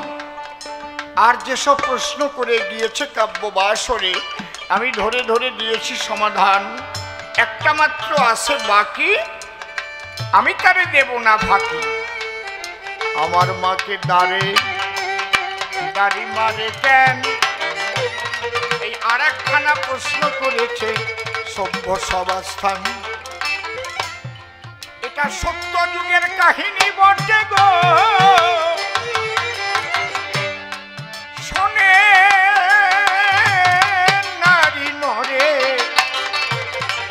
মুনি ঋষিরা ব্রহ্মযজ্ঞের আয়োজন করে। লঘুগুরু লঘুগুরু নৈমিষারণ্যে ভারতের সমস্ত মুনি ঋষিরা মিলে একটা যজ্ঞের আয়োজন করে। যজ্ঞটার নাম কি? ব্রহ্মযজ্ঞ। আগেই করেছে ঘোষণা, ওখানে ব্রহ্মজ্ঞানী না হলে প্রবেশ অধিকার সে পাবে না। খুব লক্ষ্য করবেন। কিন্তু যজ্ঞ করতে গিয়ে একটা সমস্যা হলো,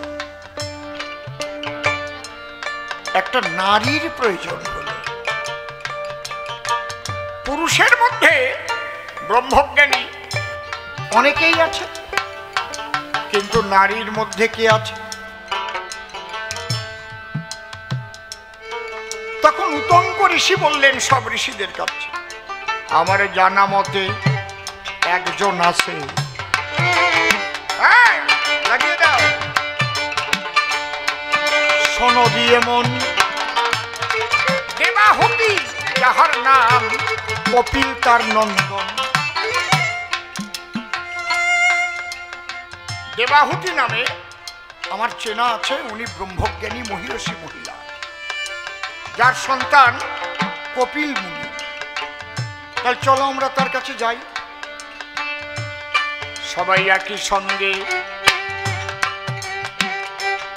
দেবাহুতির কাছে গো।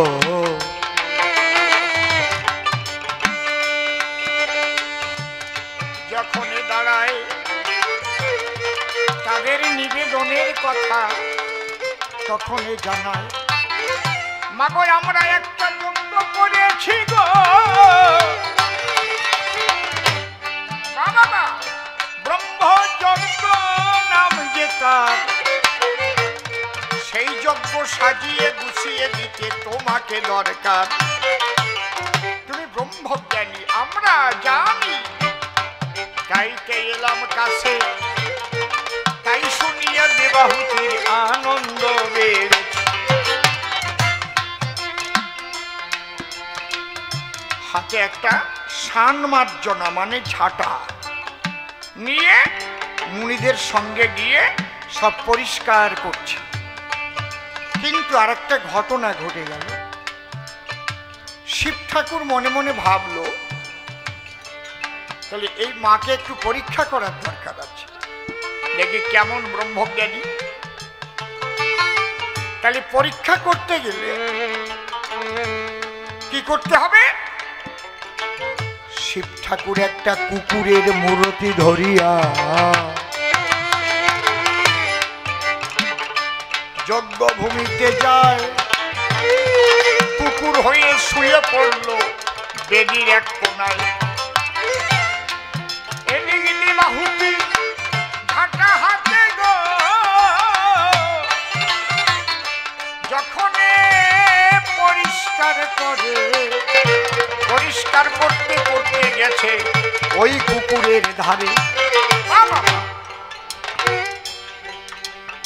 কুকুরকে বলছে, তুই সরে যা, আমি পরিষ্কার করব, তুই এখানে থাকিস না। কিন্তু ওই কুকুর তো আর আমাদের দেশি কুকুর না, আর বিলাতি কুকুরও না। ওই কুকুরকে স্বয়ং ভোলানাথ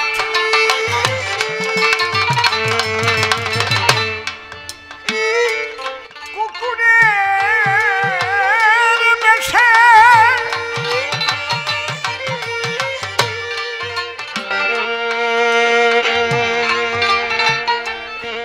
বারবার বলছি রিভাইভ দিতে, ওর মেশিন নাই নাকি? তোর নাই রিভাইভ? কতবার বলবো রে তোকে? বোধভাষী কিচ্ছু নাই। আমি গপ করে বন্ধ হয়ে যাবে কেন? ভাইব্রেশন হবে না কথায়, বুঝিস না?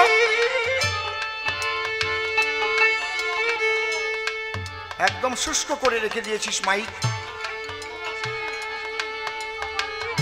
Eco echo. যদি মেশিন না এনে থাকিস তাহলে বল, মেশিন আনেনি না? ডিলে মেশিন আনছিস? ডিলে মেশিন আনছে কি? নাই, ওর ডিলে মেশিন নিয়ে আসেনি। তাহলে আমাকে প্রথম বল, তাহলে তো তোর আর রাগ করি না। না থাকলে তুই দিবি কোন জায়গা থেকে?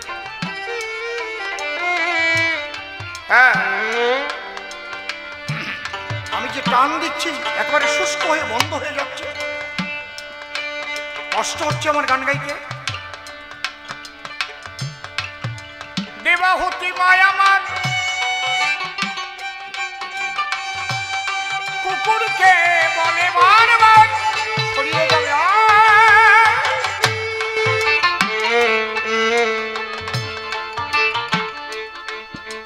এই কুকুর এখান থেকে সর। কুকুর সরছে না, কারণ ও তো সাধারণ কুকুর নয়, ও কুকুর ভোলা মৃত্যুঞ্জয়। এইবার দেবাহুতি ভুল করলো কোনটা? যদি কোলে করে সরিয়ে দিত, কারণ ব্রহ্মজ্ঞানী যারা ছোট ইচ্ছা করে পা দিয়ে একটা পিঁপড়াও মারে না তারা, কারণ তারা কি দেখে? সবার মধ্যে একই ব্রহ্ম করে দর্শন, তাদের দ্বারা অন্যায় কার্য হবে না সাধন। কিন্তু দেবাহুতি চটে গিয়ে গো ওরে কোন কর্ম করিল, ঝাঁটা ধরে কুকুরের পিঠের পরে 3টি বাড়ি দিল। এই জন্য এখনো মায়েরা করে মানা, খবরদার কুকুরকে কেউ ঝাঁটা দিয়ে পিটাইও না, ঠিক না? যখন ঝাঁটার বাড়ি দিল দেবাহুতি, কুকুরের মূর্তি ছাড়ি অমনি উঠে দাঁড়াইল নিজের মূর্তি ধরি, শিব মূর্তি ধরিয়া দাঁড়াইয়া গো দেবাহুতির কাছে কয়, তোর ব্রহ্মজ্ঞান হলে ঝাঁটার বাড়ি দিলি কেন আমার গায়ে? শোন মা, আমি পেয়েছি মনস্তাপ, তোরে করবো অভিশাপ। তোর ভালো কর্মের ফলে ভগবান হবে তোর কোলের ছেলে। সেই ছেলে যেদিন যজ্ঞের আয়োজন করবে, সেই যজ্ঞ দেখতে গেলে নারীর হাতে সেদিন 3টি বেতের বাড়ি খেতে হবে।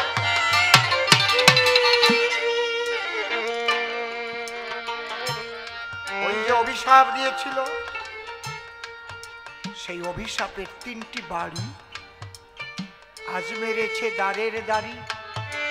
আর আমি ভগবান দয়াল হরি, আমি কি করেছি?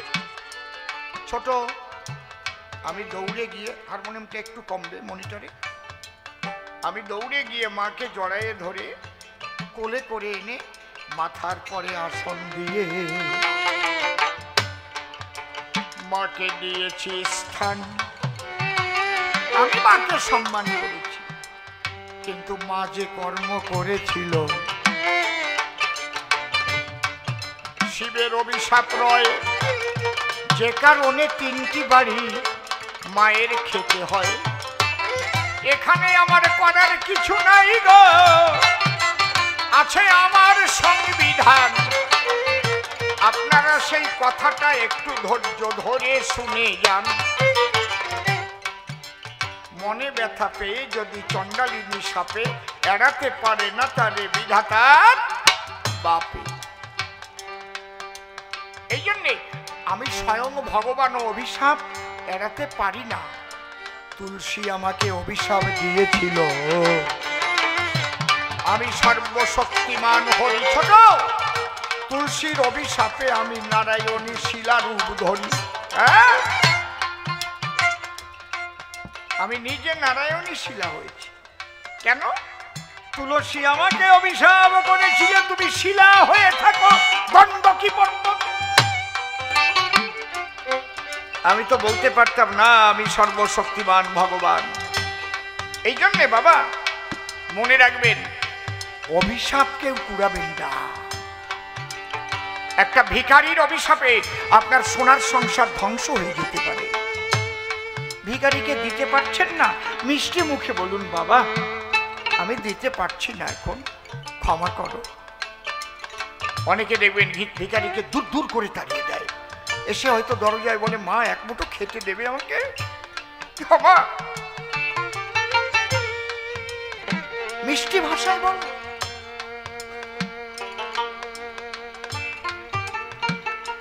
কিন্তু এই ভিখারিকে আঘাত করলে সে হয়তো বাড়ির বাইরে গিয়ে ঈশ্বরের কাছে নালিশ জানিয়ে অভিশাপ করে দিল, হে ভগবান, প্রচন্ড ক্ষুধার সময় আজ আমাকে যেভাবে ধার ধরে তাড়িয়ে দেয় প্রভু, তুমি একদিন একে এমন করে দিও যে ক্ষুধা লাগলে কেমন হয় যদি খেতে না পায়, সেদিন বুঝবে যন্ত্রণা কি। এই যে অভিশাপ। নারদ রে, তুমিও মনে রেখো নারদ,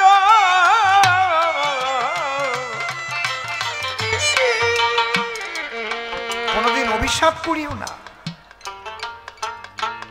তাই শিবের অভিশাপে মাতা 3টি বাড়ি খায়। তাহলে যে কয়েকটা প্রশ্ন করেছিল এসে ধর্মরাজ সভায়, এর প্রত্যেকটার আমি জবাব দিয়েছি, রাখি নাইকো বাকি। এইবার ছোট্ট একটা কথা বলে রাখি। জয় জয় রাধা কৃষ্ণ প্রেমানন্দে। হরি হরি বল, হরি বল, হরি বল। ওনার আর পাড়ের চিন্তা করা লাগবে না, ওনার পাড়ের করি স্বয়ং গোবিন্দই জোগাড় করে দেবে। উনি যে কাজ করলেন, উনি যে কাজ আজকে করলেন, এই বড় মহান কাজ, এই কাজের মধ্যে দিয়ে, সৎকর্মের মধ্যে দিয়ে আমরা সবাই যেন অমর হয়ে থাকতে পারি, সুকর্মের মধ্যে দিয়ে, সৎকর্মের মধ্যে দিয়ে। একবার ঠাকুরের কাছে আমরা প্রার্থনা করব, উনি যে কদিন জগতে থাকেন যেন সুস্থ শরীরে থাকেন, এবং ঠাকুর যখন ওনাকে ইহজগৎ থেকে গ্রহণ করবেন তখন যেন রাধা গোবিন্দ মূর্তি দর্শন করতে করতে উনি রাধা গোবিন্দের শ্রীপাদ পদ্মে গিয়ে আশ্রয় পেতে পারেন। বাবা, হরি বল, হরি বল, হরি বল, হরি বল, হরি বল। জয় জয় রাধা কৃষ্ণ প্রেমানন্দে। হরি হরি বল।